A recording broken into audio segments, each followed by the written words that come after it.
Good morning, everybody. Hey, this video is for anybody who's newly sober. As you know, I talk a lot about alcoholism being a mental illness, and it is your thinking that seems to be the problem here. The reason that people would ever get sober and then drink and use again is insane. I mean, it just is. It doesn't make any sense at all.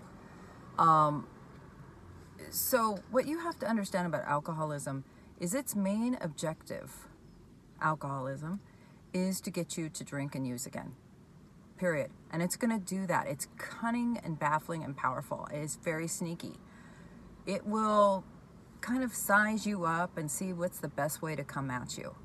So when you first get sober and you have all these great intentions, you're going to go to meetings, you're going to take care of this, right? I'm never going to drink again. I'm not using anymore.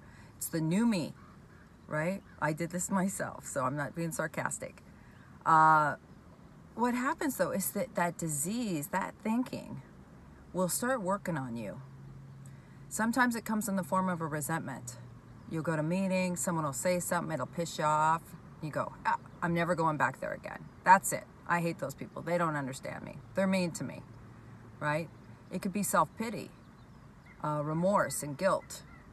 You feel so bad and so bad about what you've done that you just start drinking again. I think that's very, very common with women, especially women with children.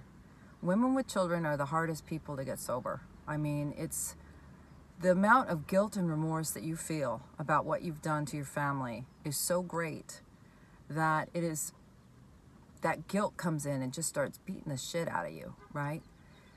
And you just can't afford to buy into your own thinking. Do not listen to your head. Your head will try to get you out of there. Some people will hook up with somebody in the room, meet somebody, and then it goes wrong and they don't want to go back to the room anymore. I mean, it's definitely a setup. You can see it later that you set it up. I've seen people get pissed off about the coffee and leave. So your mind is trying to get you to quit doing the things you need to do to stay sober one day at a time. That's its job. I often think about this disease like a scary movie, you know, like Jason or Freddy Krueger. That is alcoholism. It is my mental illness. It is trying to kill me. My own thinking. It's not anybody else. It's not my mother. It's not my partner. It's not my kids. It's not my job. It's not my boss. It's not because I went to a funeral. It's not because I went to a wedding. I'm an alcoholic and I suffer from alcoholism, and that disease is trying to kill you. The interesting thing about alcoholism is that alcoholism is one of those diseases, one of the very few that I know of, that makes you think you don't have it. So as soon as you start getting better and you start feeling better, you're good to go. Similar to mental illness. You see a lot of people with mental illness that get on meds, they get on the right meds, they're seeing their doctor, they're looking after what's going on with them chemically, and they're doing great. And what's the first thing they do? They feel so good, they quit taking their meds. They don't need their meds anymore. You can immediately see when someone quit taking their meds.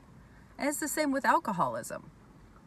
You get better, you start feeling good, you go back to work, people aren't angry anymore, and so you quit going to meetings. You quit treating the very disease that got you there.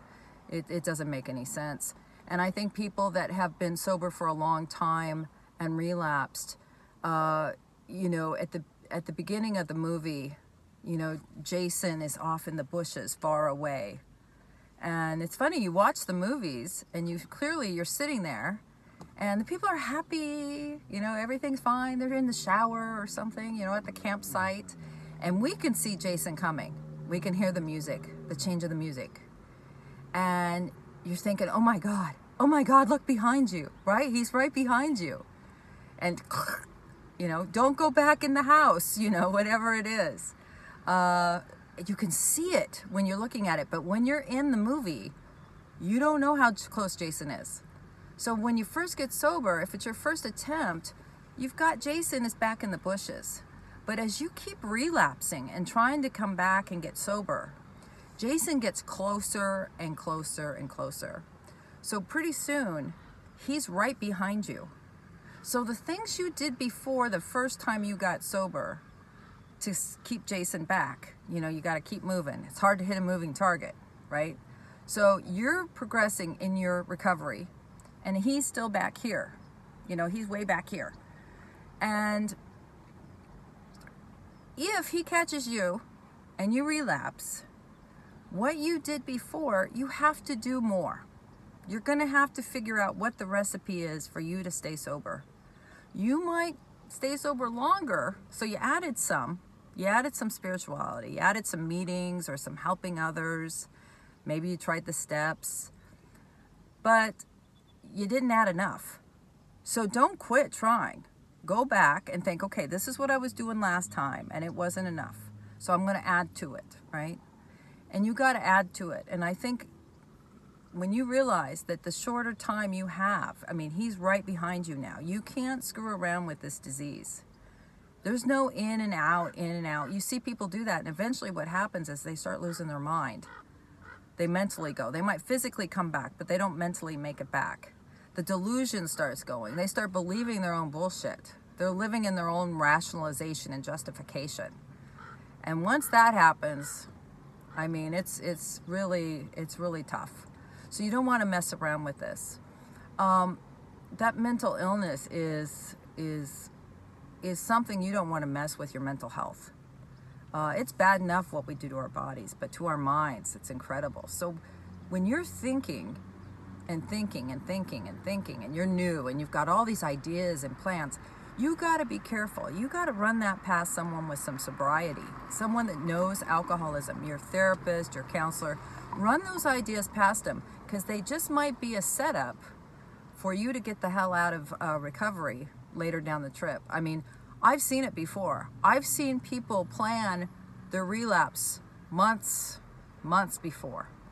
They hadn't drank and used yet, but it was already happening. They were setting up the resentment, the fear, the problem, so that when the moment came that they didn't have a defense, there was no defense. There was no defense. So this is something that you have to be really careful with. You have to be honest with yourself. You have to go to meetings and look after this one day at a time, but don't delude yourself, because your thinking got you in the spot you're in. Not good.